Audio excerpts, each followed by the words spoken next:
Guys welcome to my new blog. अनि आज चाहिँ म यता जङ्गल आएको छु। म चाहिँ यहाँ अब जनावरहरू खोज्नु आएको छु। म चाहिँ आफ्नो फ्यामिलीहरूसित आएको छु।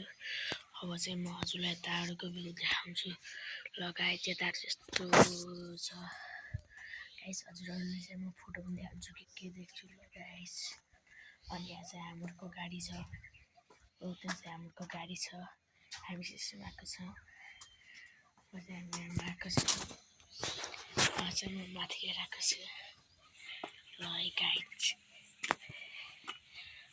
गाइज अब के माथि छ हाम्रो गाइड। यहाँ चाहिँ हाम्रो मम्मी, यहाँ चाहिँ खैरी, यो चाहिँ मेरो दाइ, अनि उहाँ चाहिँ अर्को खैरी, गाई चाहिँ उहाँ चाहिँ बाबा र मामा दाइ भाइ। अनि अब चाहिँ हामी आएको छौँ ल गाइज।